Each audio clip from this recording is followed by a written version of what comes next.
पुण्यात्मा कबीर साहब कहते हैं, तारा मंडल बैठ के यू चांद बड़ाई खावे, उदय होया जब सूरज का स्यों तारों छुप जावे।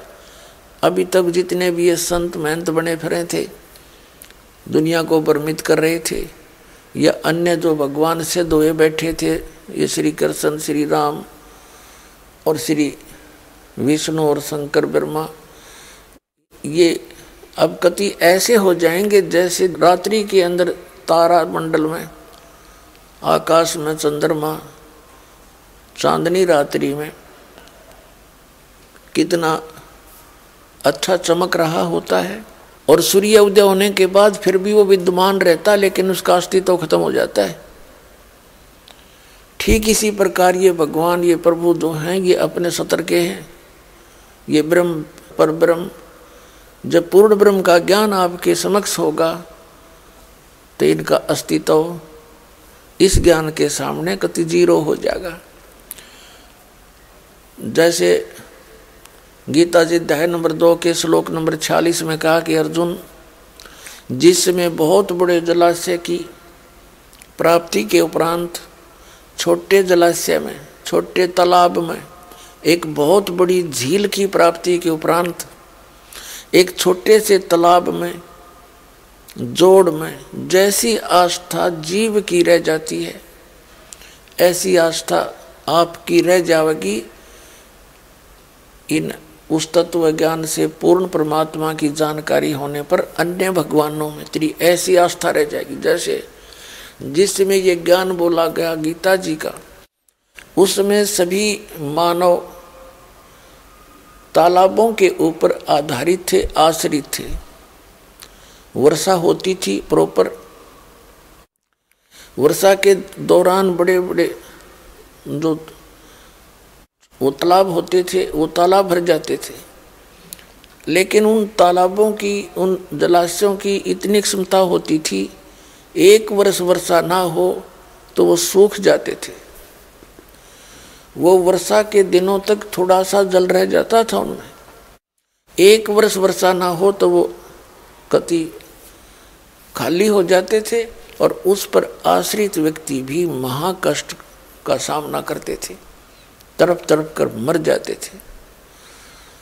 और उन व्यक्तियों को एक बहुत बड़ा सरोवर मिल जावे जिसका जल 10 वर्ष वर्षा ना हो तो भी समाप्त ना हो, वो बड़ा जलाशय मिल जाने पर फिर उस छोटे जलाशय में जैसी आस्था रह जाती है, अंडरस्टूड है। वो जलाशय छोटा बुरा नहीं, लेकिन वो तो काम चलाऊ था, उस पर सुरक्षित नहीं थे वो। इसी प्रकार ये भगवान श्री विष्णु जी और श्री शंकर जी और इन्हीं के अवतार श्री राम और श्री कृष्ण जी और ब्रह्म, इनका पिता है किस ब्रह्मांड का स्वामी, जिनको हम भगवान मान के पूजा करते थे। अब पूर्ण परमात्मा कबीर साहब की अक्षमता से, उसके सामर्थ्य से परिचित हो जाने के बाद ये ब्रह्मा विष्णु महेश और ब्रह्म ये बुरे नहीं लगेंगे हमने, लेकिन ये हमारे काम के को नहीं। जब हमने वो बड़ा जलाशय मिल गया तो जोड़ पर कौन आश्रित रहेगा, ऐसा कोई व्यक्ति नहीं। तो इसी प्रकार आप जी के समक्ष इस पूर्ण परमात्मा सत्य पुरुष की महिमा आपके रूबरू होगी और आपके हृदय में यह बात समा जाएगी। उस दिन आपकी सचीची ऐसी हो जाएगी जैसे बहुत बड़े जलाशय की प्राप्ति के उपरांत छोटे जलाशय में जैसी आस्था रह जाती है। ये कई बार समझाने की आवश्यकता है नहीं, बहुत आराम से समझ सकते हो आप।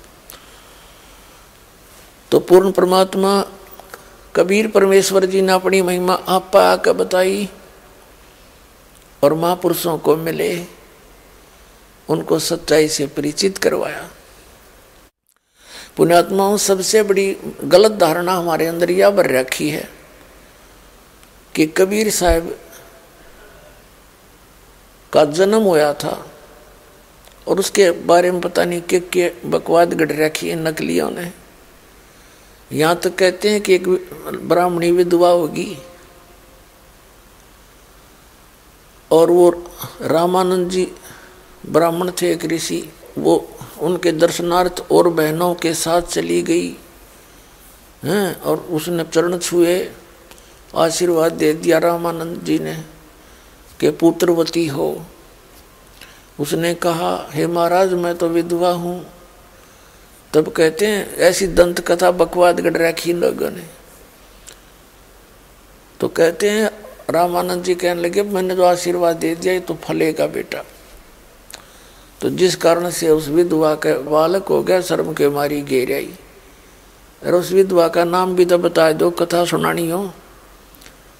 उसके पति का नाम हो, किसकी बेटी थी, कुछ तो सिर पैर बताओ, मारो बकवाद खाम कहेंगी। तो ये मन गढ़त कहानियां उस भगवान के विषय में बना रखी थी। हम इन नकलियां के, इन दंत कथा को सुनकर अभी तक भ्रमित थे।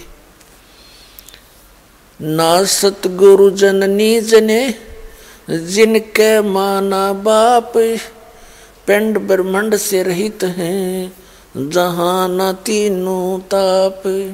कबीर परमात्मा के विषय में आदरणीय गरीबदास साहिब जी ने और उनके सदग्रंथ में कबीर सागर में 600 वर्ष पहले लिखा था। धर्मदास जी ने आज का ग्रंथ नहीं है वो। उसमें स्पष्ट किया है कि वो परमात्मा सतलोक से चलकर आए थे, एक शिशु रूप धारण किया था, कमल के फूल पर विराजमान हुए थे। वहां से नीरू नीमा नाम के एक जुल्हा दंपति थे, पति पत्नी, वो उठा ले गए थे, वो निसंतान थे। थोड़ी कथा सुनाते हैं। उन आत्माओं, हमने रामायण महाभारत बहुत सुन रखी है और उनको इतना सुन रखा है कि हमने उनको कति साची मान रखी है। और किसी भी हिंदू समाज के पुण्यकर्मी प्राणी को कोई ऑब्जेक्शन नहीं, उनकी कोई भी कथा सुनाता है हमने सब स्वीकार्य हुई। क्यों हुई? क्योंकि हमने घनी बार सुन रखी थी। और अब इस दास ने उनकी महिमा पढ़ी, उनके इतिहास पढ़े, उनकी जीवनी पढ़ी, उसमें क्या पाया कि उनके विपरीत ज्ञान मिला जो हमारे को सुनाया गया था। तो अब हम उस सच्चे ज्ञान को जितना सुनेंगे, कई बार सुनेंगे, तो ये हृदय में कति समा जाएगा और वो अज्ञान जो हमारे अंदर भरा था वो बाहर निकल जाएगा। आपको परमात्मा क्या प्राकट्य सुनाते हैं, प्रमाण दिखाते हैं। एक गौरी शंकर और सरस्वती नाम के ये ब्राह्मण ब्राह्मणी थे। गौरी शंकर व्यक्ति का नाम था और सरस्वती उसकी पत्नी का नाम था। ये ब्राह्मण थे, भगवान शिव के पुजारी थे और शिव पुराण की कथा ये ब्राह्मण सुनाया करते थे। ये गौरी शंकर ब्राह्मण शिव पुराण की कथा सुनाया करता था और बगैर किसी लोभ लालच के, किसी को मिसगाइड नहीं करा करता। जैसा इसने समझा था पुराण को, केवल कथा सुनाया करता था। ना कोई शिष्य बनाता था, ना यजमान बना रखे थे। उस कथा के श्रोता जो भी दक्षिणा दे देते थे उससे अपना निर्वाह चलाता था और अपने घर के खर्च से जो बच जाता था उसको धर्म में लगा देता था। संग्रह संचय नहीं करते थे, झोंपड़ियां में रहा करते थे। ये बकवाद अब बागी हमने इस कलयुग में, ना तो अपना सिंपल वे से रहते थे पूरे समाज सभी। तो उसने इस प्रकार काफी समय बीत गया। ये दोनों निसंतान थे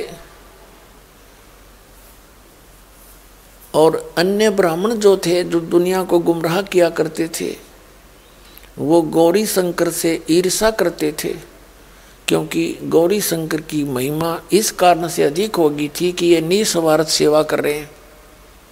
और अन्य ब्राह्मण थे वो अपने रोजी रोटी के लिए ही दुनिया को गुमराह किया करते थे, जंतर मंतर की आड़ में, श्राद्धों के चक्कर में। और गौरी शंकर ऐसा नहीं करते थे, जिस कारण से अधिकतर काशी के व्यक्ति उस गौरी शंकर ब्राह्मण से प्रभावित थे और उसकी कथा में अत्यधिक लोग जाया करते थे। अन्य ब्राह्मण ज्यादा थे जो गुरुपद पर थे, तो वो ईर्षा करते थे कि इसकी तो घनी महिमा होगी और एक दिन ये हमारी सबकी रोजी रोटी में बाधा करेगा। इस बात का ज्ञान मुसलमानों को था कि गौरी शंकर इस हिंदू धर्म का प्रचार घना कर रहा है, बाकी ब्राह्मण तो अपनी रोजी रोटी के लिए जुगाड़ जोड़ रहे हैं, ये कर दे वो कर दे, बस कथा वथा नहीं सुनाते। तो उन्होंने सोचा कि इस गौरी शंकर को मुसलमान बना देते हैं, अन्य जो ब्राह्मण गुरु हैं वो इसका विरोधी हैं ही, तो कोई भी आपत्ति नहीं आओगी। और ऐसा ही हुआ। मुसलमानों ने जबरदस्ती उनके घर पर पानी छिड़क दिया, जूठा पानी करके अपना जल, और उनके कपड़ों में छिड़क दिया, उनके मुंह में डाल दिया बाई फोर्स। और आसपास के ब्राह्मण देख ही रहे थे। उन गुरु ब्राह्मणों ने, नकलियों ने आवाज लगा दी कि गौरी शंकर मुसलमान बन गया है, इसका भाईचारा बंद, गंगा में स्नान नहीं करेगा गंगा घाट पर, और कोई से बात नहीं करेगा। अब एकदम पासा पलट गया, कोई नहीं जावे, ना कोई श्रोता जावे। शिव प्राण छीन ली उसके गर्ते, सारी उठा ले गए। अब उसके सामने रोजी रोटी की समस्या आ गई गौरी शंकर के सामने। अब उनका नाम बदल दिया मुसलमानों ने, गौरी शंकर का नाम रख दिया नूर अली, और सरस्वती का नाम रख दिया नियामत। इनको फिर शॉर्टकट में नीरू और नीमा कहने लगे। तो नीरू के सामने जब जीविका की समस्या आई तो इसने क्या किया, जुलाहे का कार्य शुरू कर दिया। इसमें कोई ऐसी वस्तु खरीदनी नहीं थी, 4-5 डंडे गाड्डे और कपड़ा बुनना सीख लिया इसने। काफ़ी समय बीत गया, फिर भी ये ऐसे ही करता था, कपड़ा बुनता था, जो भी बनवाई का मिलता था उसको धन, कपड़ा बुनने की मेहनताना मिलता था। अपने परिवार के पोषण के लिए जो आवश्यक था वो रख के बाकी धर्म में लगाता था। ऐसा नेक व्यक्ति था। भले ही वो मुसलमान बन गया था, लेकिन भगवान शंकर की कसक उनके दोनों के दिल से समाप्त नहीं थी। और संतान नहीं थी, 60 वर्ष से ऊपर उम्र हो गई थी। पहले तो 12-13 वर्ष की उम्र में शादी कर देते थे। अपने आत्माओं, इस काल ने एक ऐसी व्यवस्था बना रखी है समाज की, जैसे किसी के संतान नहीं है, और वो तो अपना जैसे जैसे टाइम पास कर भी रहे हैं दोनों, लेकिन अन्य समाज के व्यक्ति आकर के उनको कभी ना कभी छेड़ जाते हैं, उनके जख्म को हरा कर ही देते हैं। कोई पड़ोसी आएगा या रिश्तेदार आ जाएगा कि संतान हुई नहीं, ओहो हे भगवान, एक बालक तो चाहिए था। तो इस तरह की बातें उनको वो पेंच होती रहती थी। फिर भी अब क्या करे, भगवान के आगे नहीं है तो नहीं। ऐसे ही अब वो क्या करते थे, जैसे गंगा में स्नान करना बंद कर दिया। गंगा घाट पे मुसलमानों को गंगा में हिंदू स्नान करने नहीं देते थे, तो वो क्या करता था, स्नान करने की आदत थी सुबह सुबह। गंगा का जल लहरों के द्वारा वर्षा के दिनों में जब बरकत चला करती गंगा और फ्लो होती थी फुल स्विम पे, तो गौ घाटों पर से उछल के और एक बहुत बड़े गड्ढे को भर देती थी, जिसको लहर तारा नाम से जाना जाता था। उस सरोवर को, तालाब को लहर तारा तालाब कहा जाता था। वो था गंगा का जल ही, फिर वो भर जाता था, भरा रहता था। तो वहां स्नान करने के लिए वो दोनों जने जाते थे, पति पत्नी, सुबह सुबह उठ के। डेली का काम था, स्नान करके आते थे और फिर आके अपना धंधा करते थे। पुण्यात्माओं, गगन मंडल से उतरे सतगुरु सत कबीर, वो गगन मंडल से उतरे परमात्मा एक नवजात शिशु का रूप धारण किया। सन 1398 संवत 1455 ज्येष्ठ सुदी यानी जेठ उतरते की पूर्णमासी सुबह सुबह ब्रह्म मुहूर्त में, ब्रह्म मुहूर्त कहते हैं सूर्य उदय होने से लगभग 1.5 घंटा पूर्व परमात्मा सतलोक से चलकर आए और एक कमल के फूल के ऊपर एक शिशु रूप धारण करके विराजमान हो गए। एक अष्टानंद नाम के ऋषि जी, जो रामानंद ऋषि जी महर्षि रामानंद जी के शिष्य थे, काशी के अंदर समय आने पर कुछ आगे चलकर एक रामानंद नाम के एक ब्राह्मण बड़े सुलझे हुए थे। उसने देखा कि काशी के अंदर अन्य पंडितों ने गदर मचा रखा है, सबको ऊत भूत की पूजा पर लगा रखा है। तो वो पुण्यात्मा वहाँ से चलकर आए, कहीं द्राविड़ देश से आए और यहाँ आकर के काशी बनारस में उसने अपना डेरा स्थापित किया गंगा के किनारे और 1400 ऋषि बनाए अपने ज्ञान के प्रचार को आगे बढ़ाने के लिए। उनमें से एक था अष्टानंद ऋषि। अष्टानंद जी सुबह सुबह उसी सरोवर पर स्नान करने जाते थे। स्नान करके वहाँ अपना आसन बिछाकर उस प्राकृतिक शांति का वो लाभ उठाते थे। जैसे उसके गुरुजी ने साधना बता रखी थी, वहाँ साधना किया करते थे। और प्रतिदिन की तरह उस दिन भी वो अष्टानंद ऋषि जी ब्राह्मण वहाँ बैठे थे, साधना करने की चेष्टा कर रहे थे। इतने में क्या देखा कि आकाश से एक प्रकाश का पुंज, एक गोला सा आया।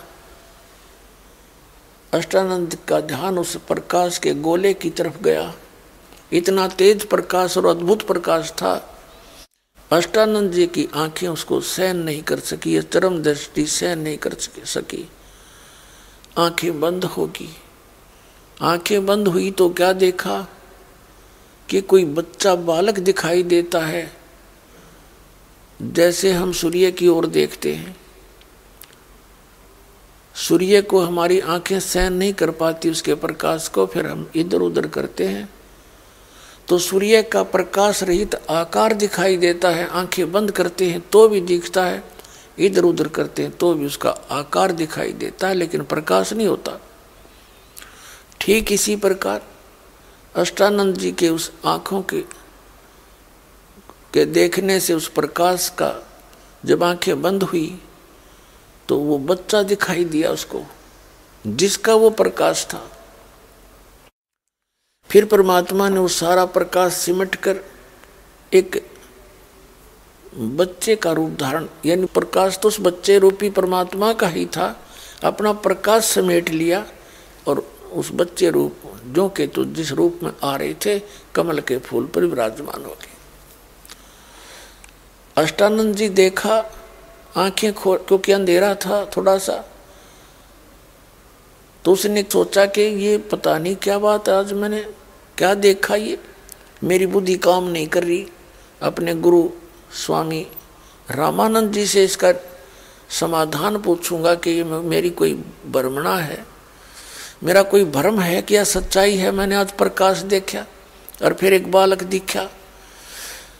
महर्षि रामानंद जी के पास जाकर के उनके शिष्य ने अपनी सारी आत्मबीती कथा सुनाई, आत्मकथा, और बताया गुरुदेव मैंने तो पहली बार ऐसा प्रकाश देखा। प्रकाश की तरफ जब देखा मेरी आंखें बंद हो गई, नहीं देख सकी, और फिर आंखों के सामने ऐसा देखा जैसे कोई बालक नवजात शिशु हो। देखते ही देखते वो प्रकाश से एकदम सिमट गया, लहर तारा तालाब के दूसरे कोने पर। अब रामानंद जी ऋषि को जैसा ज्ञान था, अपने शिष्य का समाधान इस प्रकार किया कि बेटा ऊपर के लोकों से जब अवतारगण आते हैं तो उनके ऐसे लक्षण हुआ करते हैं, तारे से टूटते हैं ऊपर से, और वो कहीं किसी माँ के गर्भ में जाएगा और फिर यहाँ अपनी कोई लीला करने कोई ऊपर के लोक से कोई देव आया है। अब जैसा रामानंद जी को ज्ञान था, क्योंकि इनके भगवान तो माते जन्म लेते हैं, लेकिन ये उसको उसके विषय में के जाने जो सबका जनक है। अब वो आया है। उधर से नीरू नीमा प्रतिदिन स्नान करने के लिए जाया करते थे, वो भी जा रहे थे। अष्टानंद उठकर आ गए थे, नीरू नीमा जा रहे थे। और पहले दिन नीमा के कोई इंजेक्शन लगाएगी, उसकी रिश्तेदार आ रही थी, कोई रिलेटिव आया था, और वो आते ही पूछा करे आए संतान को ना, ये भगवान एक जातक तो चाहिए था, एक बालक तो होना ही चाहिए था। सारी रात बतलाएंगी, ये इंजेक्शन लाएंगी। अब वो सारी रात विचलित थी, वह तो उठ कर चली गई दूसरे घर में किसी और के यहाँ, और नीमा ने सारी रात करवट ले काटी, और वही कसक उसका बरी हुई थी। दोनों स्नान करने जा रहे थे, रोती हुई चली जा रही थी और कह रही थी, हे भगवान, हे शंकर भगवान, क्या आपके घर में हमारे लिए एक बालक की कमी होगी? हमें भी एक संतान दे देते, मेरा भी जगत में साझा हो जाता। और बुरी तरह रोने लगी ऐसे करके, जो फूट फूट कर रोए। अब नीरू कहने लगा, नीमा, यदि हमारे भाग्य में होता तो भगवान दे ही देते, तू अपनी आंखें खराब ना करे। देख, पहले तो हमारे कोई संतान नहीं, बुढ़ापे में कोई उंगली पकड़ने वाला नहीं, ऊपर से तू रो रो के आंख खराब कर लेगी, अंधी हो जाएगी, मत शोक करया करे। ऐसे बातें करते कराते कुछ वह शांत हुई, उस तालाब पर पहुंच गए। पहले नीमा ने स्नान किया, नीरू बाहर बैठ गया। नीमा स्नान करके बाहर आ गई तो नीरू स्नान करने के लिए जल में प्रवेश कर गया। और सुबह का जो अंधेरा होता है वो जल्दी छट जाया करे। थोड़ी सी देर में क्या हुआ कि थोड़ा थोड़ा प्रकाश सा, उजलापन सा हुआ, उजाला सा होने लगा।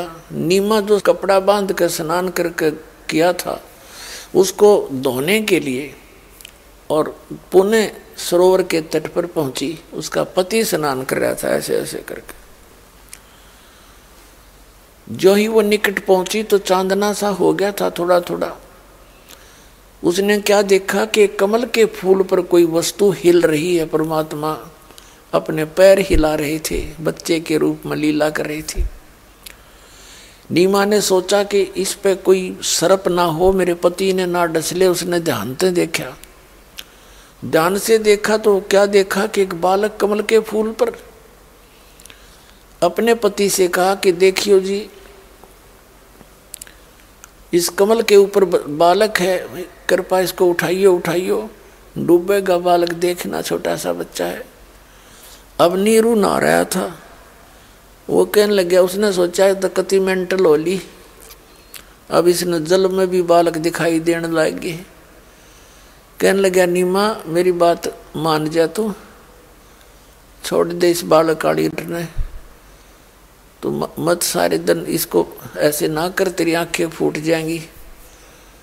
वो नहा भी रहा है, उसकी बात का उत्तर भी दे रहा है। तब नीमा ने कहा, देखना देखना कति सत, देखना ये बालक डूब गया। तो जिधर वो हाथ कर रही थी, नो देख कर उसने देखा कि यह तो सचमुच कोई बात है। ऐसे जब देखा तो क्या देखा कि एक बालक कमल के फूल पर लेटा हुआ है। आओ देखा ना ताओ देखा, नो का नो कमल समेत तोड़ लिया, उठा लिया बालक को और दे दिया अपनी पत्नी को। बोलो सतगुरुदेव।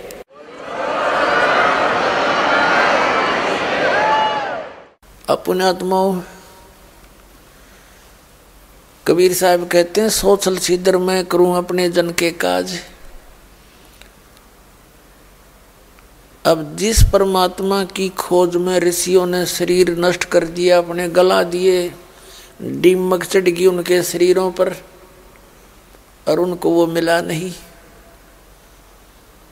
जिसकी खोज में प्राणी आज तक लगा हुआ है, और वो परमात्मा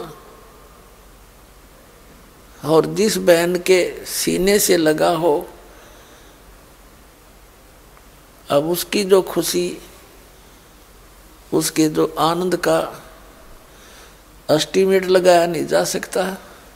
जिस मालिक का नाम लेते हैं, रोम रोम करना जाते हैं, वो भगवान सारी सृष्टि का रचनहार एक माई के सीने से लगा है, एक बालक रूप में, और वो उससे प्यार कर रही है। कभी उसके मुंह को चूम रही है, कभी सीने से लगा रही है, और अपने भगवान शंकर के वो सौ शुक्र मना रही है, उसका धन्यवाद कर रही है। अब पुण्यात्माओं, इन भगवानों के, इस विष्णु और शंकर जी के, राम और कृष्ण जी के 9 नंबर बनते रहे।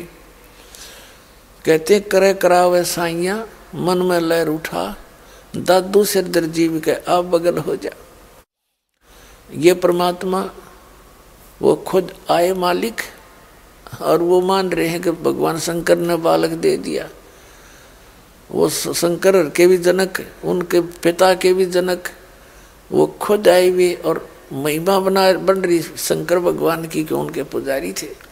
तो हम भी पहले जब इस मार्ग से परिचित नहीं थे, घर में कोई सुख होता था, हम जिस भगवान की, कृष्ण जी की, शंकर भगवान जी की, श्री विष्णु जी की पूजा करते थे, तो हम ये सोचा करते इन भगवानों ने मौज मचा दी। अब पता चला ये कुछ नहीं कर सकते, ये ना कोई आपके भाग्य में बढ़ा सकते ना कम कर सकते, आपको एज इट इज देते हैं जैसा जिसका कर्म है, इतनी ड्यूटी है इनकी। अब पुण्यात्माओं, जैसे तुलसीदास जी हुए हैं, जिन्होंने रामायण को अपनी वाणी के माध्यम से पुनः वर्णित किया है, और वो वाणी, वो चौपाइयां जो तुलसीदास कृत रामायण की हिंदू समाज के अंदर वेल नोन है और विशेष प्रमाणित मानी जाती है। तो इसी प्रकार परमात्मा सतपुरुष कबीर साहब जी ये लीला करते हैं। भगवान, ये वेदों में वर्णित है कि वो परमात्मा पूर्ण ब्रह्म, वो सारी सृष्टि का रचनार सर्व उत्पादक परमात्मा ऊपर रहता है सतलोक में, और वहां से गति करके आता है, अच्छी आत्माओं को मिलता है, उनको ज्ञान से परिचित कराता है, तत्व ज्ञान देता है, और वो कवियों की तरह आचरण करता है, कवियों की तरह आचरण करता है। ये वेदों में लिखा, दिखाएंगे आपको समय आने पर, पहले भी बहुत बार दिखाया है। तो पुण्यात्माओं, अब आज तक हमने वेद सुने थे, हमने गीता जी तो पढ़ी थी, पर वेदों के दास ने तो दर्शन भी नहीं हुए थे जब तक यू मालिक का ज्ञान नाम प्राप्त नहीं हुआ। इसके भी कई वर्ष के बाद वेद देखे थे, और जो कबीर परमात्मा ने और उनसे परिचित आदरणीय गरीबदास साहिब जी ने जो ज्ञान दे रखा था अपनी वाणी में, आज सदग्रंथों में ज्यों का त्यों पाया। तो पूर्ण परमात्मा सतपुरुष सतलोक से चलकर आते हैं। जैसे एक लीला तो पूरे युग में एक ही करते हैं, जो शिशु रूप धारण करके कमल के फूल पर विराजमान होते हैं, वहाँ से निसंतान उनके कोई परम भक्त होते हैं पहले के, वो उठा ले जाते हैं। तो वहाँ लीला में तरीके से बालक की तरह बड़े होते हैं, छोटी उम्र से ही वो ज्ञान प्रचार प्रारंभ कर देते हैं, और दूसरी प्रकार से वो यहाँ आते हैं, कहीं पर भी आकर प्रकट हो जाते हैं, साधु संत रूप बनाकर, ऋषि का रूप बनाकर, जैसे जिंदा महात्मा का रूप बनाकर, विशेषकर कलयुग में जिंदा महात्मा के रूप में वो अधिक आए हैं। और किन किन महापुरुषों को मिले हैं उस जिंदा महात्मा के रूप में? आदरणीय धर्मदास साहिब जी को, आदरणीय मुल्कदास साहिब जी को, आदरणीय नानक दास साहिब जी को, आदरणीय मुल्कदास साहिब जी को, आदरणीय दादू साहिब जी को, आदरणीय गरीबदास साहिब जी गांव छुड़ाने जिला सज्जर वाले को। आदरणीय घीसा दास साहिब जी, गांव खेखड़ा, जिला मेरठ, उत्तर प्रदेश वाले को। इन महापुरुषों को वो परमात्मा आकर मिले हैं। अच्छी आत्माओं को मिलते हैं, उनको ज्ञान से परिचित कराते हैं और मिलकर क्या करते हैं, जैसे गरीबदास जी को यहाँ मिले, फिर सतलोक लेकर गए। सतलोक के अंदर परमात्मा देखा, जो नीचे आया था वही भगवान ऊपर, जो साधु रूप में आया था वही बैठा अनंत कोट ब्रह्मांड के संचालक के रूप में।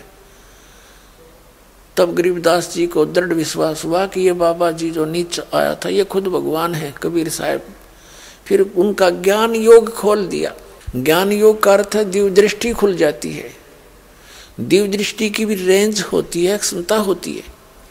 जैसे तुलसीदास जी की जो दिव्य दृष्टि खुली थी वो बहुत कम सतर की थी, और गरीबदास साहिब जी की जो दिव्य दृष्टि खुली थी उन्हें असंख्य युगों पहले की सृष्टि की रचना, आने वाले भविष्य की कहानियां और इस दौरान जो जो जिसके साथ भी थी वो सब वर्णित कर दी थी। तो जिस प्रकार तुलसीदास जी कृत रामायण हमें मान्य है, इसी प्रकार समझ लो आदरणीय गरीबदास साहिब जी के द्वारा आंखों देखा हुआ परमात्मा का वो सब हाल और वो महिमा उनके द्वारा अमृतवाणी में लिखी। उनका ज्ञान योग खुल जाता है। ज्ञान योग खुलने के पश्चात व्यक्ति यहाँ बैठा पता नहीं जहाँ देखना चाहे वहाँ का चलचित्र की तरह सब पीछे बीता हुआ एज इट इज यथार्थ देख सकता है। तो ऐसे गरीबदास साहिब जी ने वो देखा और परमात्मा ने उनको ज्ञान दिया। वो सारा मिला करके किस प्रकार वर्णन किया वो सुनाते हैं उनकी अमृतवाणी में। 84 बंधन कटे किन्नी कल्प कबीर, 52 चतुर्दश लोक से बहे टूटे जम जंजीर। अनंत कोटि ब्रह्मांड में बंदी छोड़ कहाए, सो तो एक कबीर है वो जननी जने नवाए।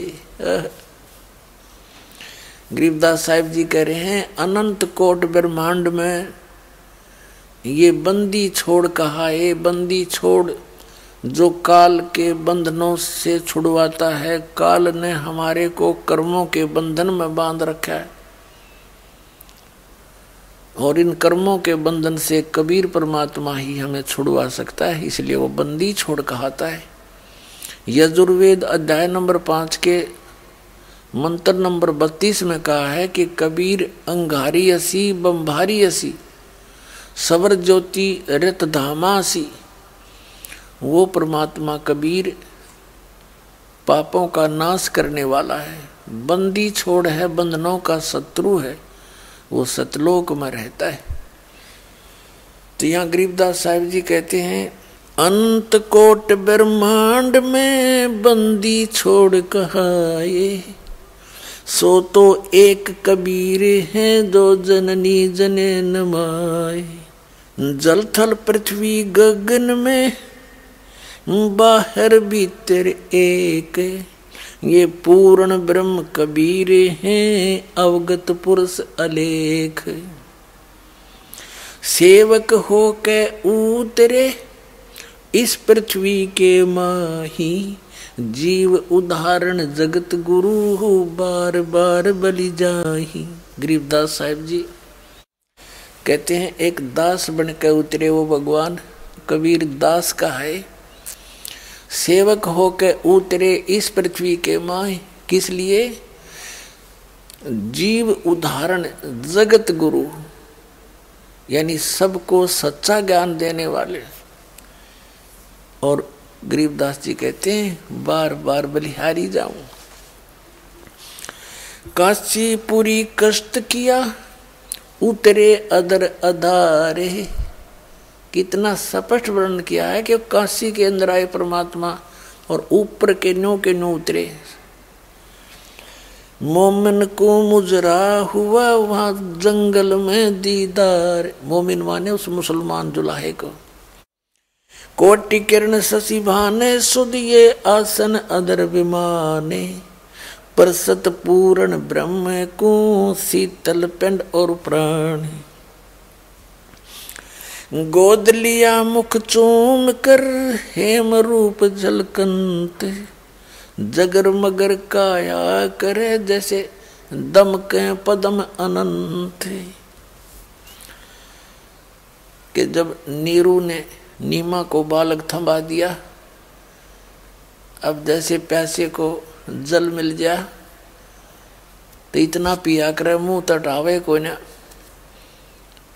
तो ऐसी स्थिति में नीमा उस बालक ने पाके कहते हैं गोद लिया मुख चूम कर हेम रूप झलकंत, और जगर मगर काया करे जानु जैसे दमक पदम अनंत। परमात्मा का इतना अलौकिक बॉडी था।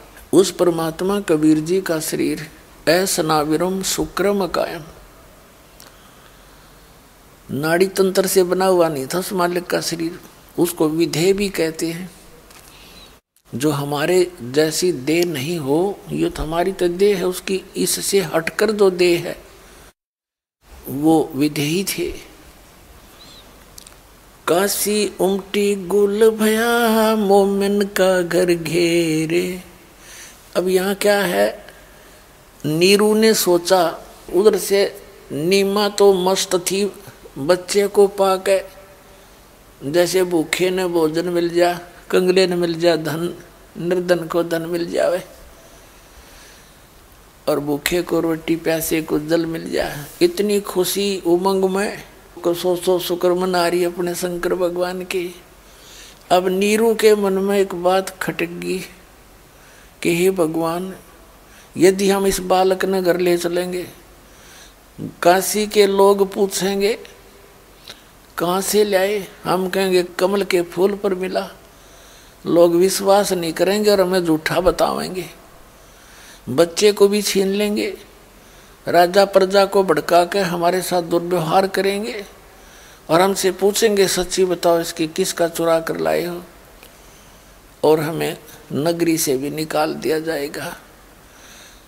अब नीरू अपने डर से इतने विचार लगा गया और नीमा से कहा, नीमा इस बालक ने यहीं छोड़ दे, इसमें हमारी खैर है, इसी में सेफ्टी है।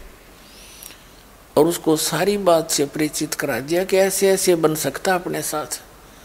अब नीमा कहने लगी, मेरे ऊपर ना जाने इस बालक ने के जादू कर दिया, मैं छोड़ नहीं सकती, प्राण त्याग सकती हूँ। अब नीरू ने कहा कि तू आगा पीछा कुछ नहीं देखती, तेने तो एक जिद पकड़नी आ गई है और मेरी एक नहीं मानती, तो इस बालक ने यही रख दे, ना तेरे मैं दो मारूंगा। यानी अपने जीवन में अपनी पत्नी की तरफ उसने पहली बार हाथ किया था थप्पड़ मारने के लिए, नहीं तो उसकी प्रत्येक बात को स्वीकार किया करता था, ये जान करके इसका संतान नहीं है, इसकी आत्मा दुखी ना हो जाए, जो वह कहती वही कर देता था। तो कहने लगा कि तू मेरी इस जो है ना नम्रता का तेने घना नाजायज फायदा उठा लिया, और तू कुछ नहीं देखती, कुछ तो सोच ले, जो बालक भी छिन जाएगा और घर छूटेगा। नीमा बोली, मुझे चाहे देश निकाला दे, इस बालक ने नहीं छोड़ूंगी, चाहे मार दो मुझे कोई। ये सोचकर उसने सोचा यह बड़ी अठी होगी, ऐसे हाथ किया था। परमात्मा बोले वो बालक के, नीरू चिंता ना करे, मुझे घर ले चल, कोई दिक्कत नहीं आओगी, मैं तुम्हारे लिए आया हूँ। वो डर गया कि छोटा सा बालक बोला कि दे कोई जंतर मंत्र कोई और भूत प्रेत ना हो यो। आगे आगे हो लिया कान बोझ कर कति बिल्कुल चुपचाप घर ले आए। अब इतना सुंदर बालक, हाय हाय, वो तो छवि न्यारी थी दाता की। अब जो भी देखे ठग्या सा रह जावा कि इतना सुंदर बालक कित पाया। अब वो और तो बात पूछना भूल गए, और जो को परमात्मा की लीला थी। कहते हैं काशी के लोग नो गीत गातियाँ लड़कियाँ औरतें देख कर आवांगे, जो को ऐसा बढ़िया ऐसा सुंदर बालक पाया है उन्हें, ऐसा सुंदर बालक मिला है नीरू के। अब वहाँ कैसा चिंतन किया गरीबदास साहब जी ने।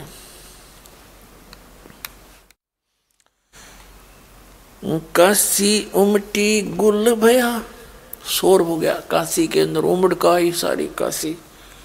मोमन का घर घेरे, कोई कहे ब्रह्मा विष्णु है, कोई कहे कुबेर।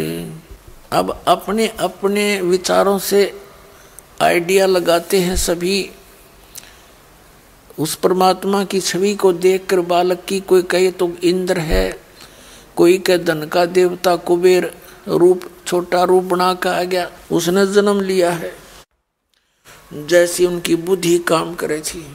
कोई कहे वरुण धर्मराय है, कोई कहते है ईश, 16 कला सुभान गति, कोई कहे जगदीश।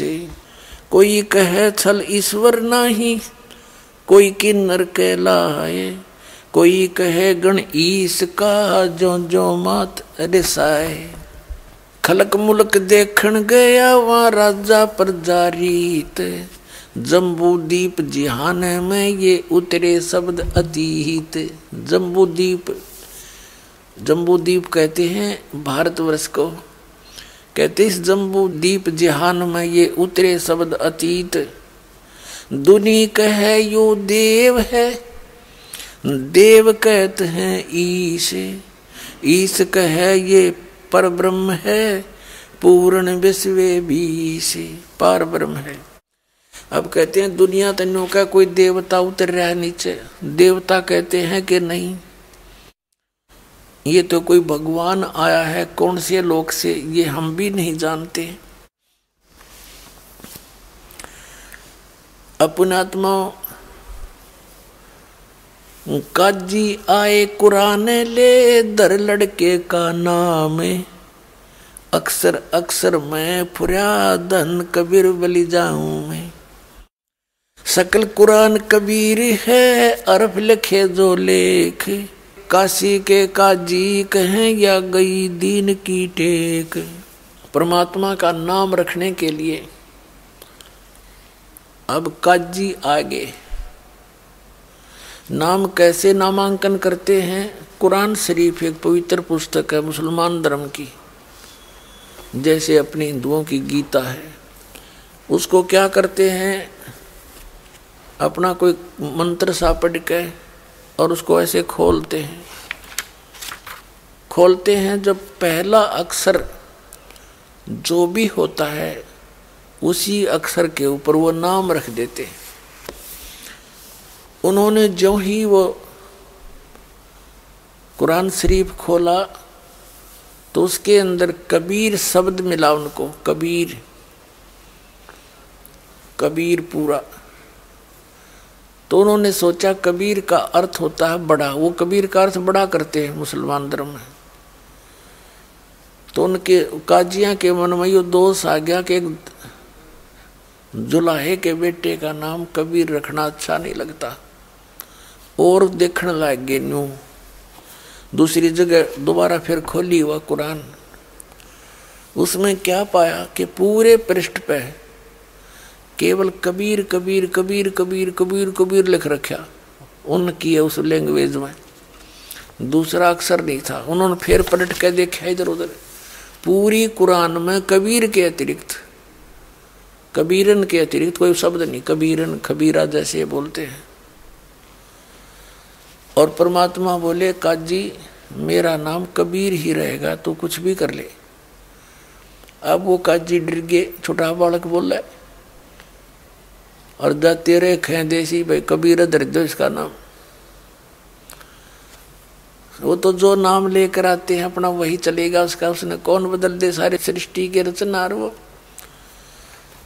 अब क्या हुआ, 25 दिन के हो गए परमात्मा, 25 दिन के हो गए, ना अन्न खावे ना जल पीवे। अब नीमा और नीरू दोनों चिंतित, विशेषकर नीमा घनी चिंतित होगी। अब उसने ये फैसला कर लिया कि हे भगवान, यो बालक ना खाता ना कुछ पीता, और ये मरेगा ही, ये तो मृत्यु होगी, इसमें तो अंडरस्टूड है। जो बालक खावा न पीवे 25 दिन हो गए। तो नीमा ने फाइनल फैसला कर लिया कि जय यू बालक मर गया तो गेल फांसी खाऊंगी, गेल मरूंगी, आत्महत्या करूंगी। कति हृदय से सोच ली थी उसने कि जिया नहीं जागा, इतना मोह हो गया इस बालक में। तब रो रही है कि हे भगवान शंकर, या तो यू बालक नहीं देना था, हृदय करीब ले रहे हो, मुझ दासी की किस्मत में यू के लिख रखा भगवान आपने। इतना कह के और लगी बुरी तरह रोने।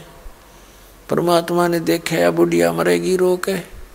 कबीर साहब ने प्रेरणा करी, इसके हाथ में रिमोट, पूरे ब्रह्मांड चलाने वाले वो बैठे वहां पालने में।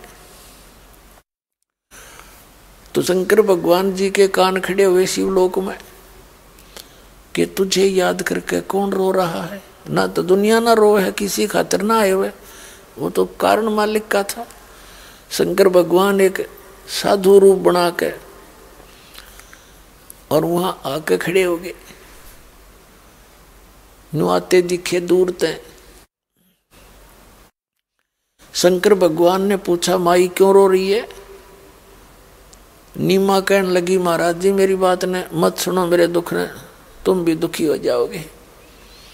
फिर भी कहा, माई रोती रोती बोल रही है। फिर भी शंकर भगवान जी ने कहा कि माई यूं कहते हैं, अपने दुख ने दूसरे ताई बता दे कुछ हल्का हो जाता है।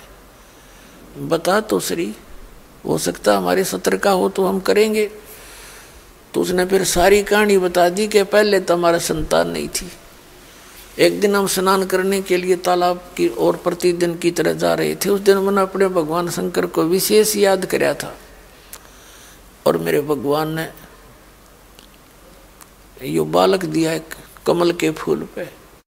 अब महाराज अब ये कुछ खाता पीता को नहीं, मैं नो रोऊं सू यूं मरेगा और साथ मरूंगी, मैं नहीं जी सकती। तो भगवान शंकर ने कहा कि माई दिखाना तेरे पुत्र को। वो लाई ठाके परमात्मा ने हाथों में और सोचा कि अपने बेटे ने इस महात्मा के चरणों में डाल दो, इसके जीवन दान दे देगा यो। अब जो न्यू का न्यू नीचे को डालना चाहा, परमात्मा आकाश में उठ गए, यानी ऊपर न उठ गए। भगवान शंकर जी के सिर के लेवल में सतर में, जमीन से 6-7 फुट ऊपर, और अपने आप निराधार स्थिर हो गए। अब माई ने सोची, यो बाबा जी वे करामात है या इसके चमत्कार हैं या लीला शक्ति है, मेरे बालक को आकाश में उड़ा दिया। और वो सारी सृष्टि के रचने वाले जिसने सब ब्रह्मांड रोक रखे, वो दाता अपने आप गया।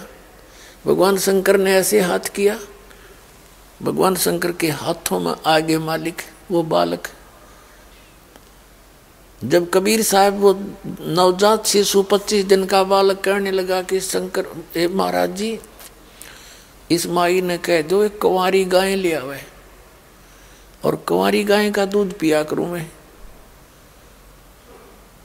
तब और एक कुमार कहते हैं कोरा मटका मंगवा दिए और वो गाय दूध देगी, आप उस पर अपना आशीर्वाद भरा हाथ रख दियो महाराज जी।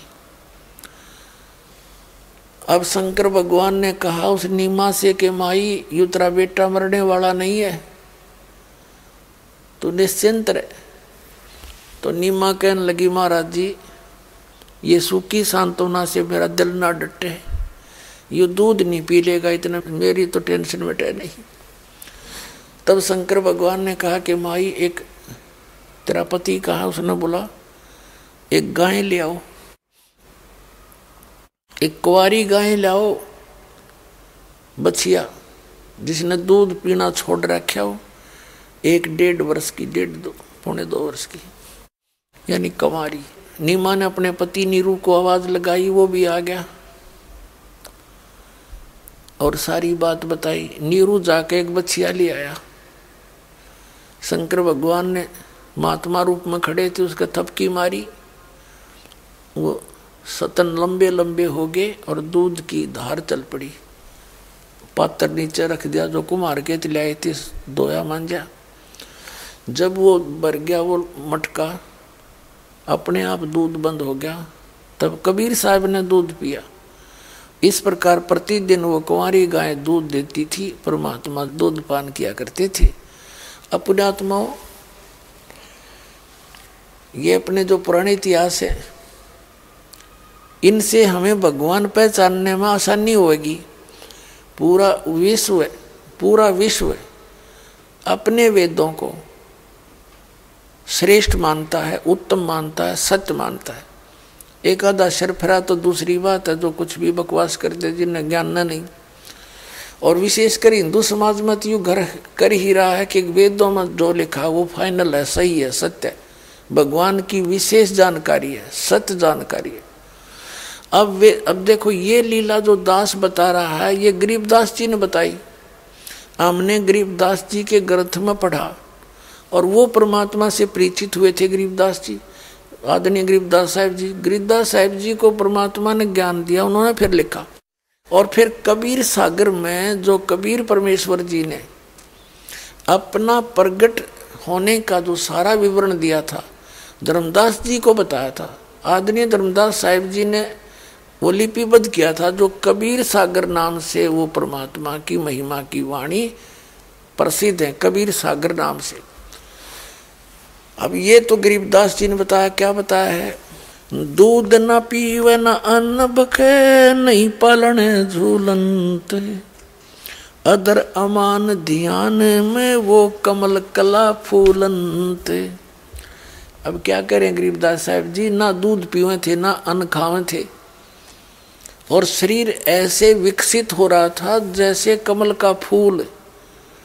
कमल के फूल में एक विशेष खासियत दी है परमात्मा ने, विशेषता दी है। कितना पानी चढ़ जा, जैसे सरोवर में वर्षा में पानी भरने लगता है, तो कमल का फूल उसके साथ साथ ऊपर उठता चला जाता है। चाहे 20 फुट पानी भर जाओ तो 20 फुट कमल का फूल ऊपर पाओगा, पूरी डंठल बढ़ती चली जाएगी इसकी। तो यहाँ क्या कहते हैं कि अन्न खावे ना दूध पीवे हैं, और ना पालने झूलंत, पालने में लुटावत, पालने में भी 6 इंच ऊपर, पालने से ऊपर रहे मालिक, उस पालने के अंदर 6 इंच ऊपर, ऐसे इतनी शक्ति थी दाता में। और कहते हैं अदर अमान ध्यान में वो कमल कला फूलंते, कमल की तरह विकसित हुआ शरीर मालिक का। फिर कहते हैं शिव उतरे शिवपुरी से, अवगत बदन बिनोदे, मैं के कमल खुशी बहे, फिर लिया ईस को गोदे। गोदी में ले लिया परमात्मा को, कबीर जी को। नजर नजर में मिल गई, किया ईस परिणाम। शिव जी ने प्रणाम किया उस परम पिता को, एक परम शक्ति जानकर। ये तो महापुरुष है, इनकी आत्मा बता देती है ये कौन है, कैसी शक्ति युक्त है। कहते नजर नजर में मिल गई, गोदी में ले रखा था जब परमात्मा को शंकर भगवान जी ने। नजर नजर से मिल गई, किया ईस परिणाम। धन मो मन धन पूर्णा, या धन नगरी निकाम। 7 बार चर्चा करी, बोले बालक बहने, शिव को कर मस्तक धरा, हाल्या मोमन एक धैन, एक धेनु। अन ब्यावर को दूहत है, दूध दिया तत्काल, पीवे बालक ब्रह्म गति, ता शिव भय दयाल। अपने आत्मा, ये तो गरीबदास साहिब जी ने कहा कि परमात्मा कबीर जी ने बिना ब्याही गाय का, यानी कुंवारी गाय का दूध पिया। अब यही कबीर सागर जो 600 वर्ष पहले, लगभग 550 वर्ष पहले आंखों देखा हाल और परमात्मा से हुई वार्ता आदरणीय धर्मदास साहिब जी ने लिख रखा। अब वो एक झलक वो दिखाते हैं। और फिर आपको दिखाते हैं वेद। तो पुण्यात्माओं, हम भगवान पहचान लेंगे जब हमारी आत्मा ये मान लेगी सचमुच कबीर इज गॉड, वो तो है ही है। हम कद स्वीकार करेंगे? हमारी या बच्चे वाली बुद्धि कब समाप्त होगी? उस ज्ञान से होगी, इन प्रमाणों से होगी। तो उस दिन हमारा हृदय पक्का मान जाएगा कबीर इज गॉड। और जिस दिन आपका याद रचेगी कबीर परमात्मा है, फिर तो वारे नारे हो जाएंगे, आप क्या पूछो मत।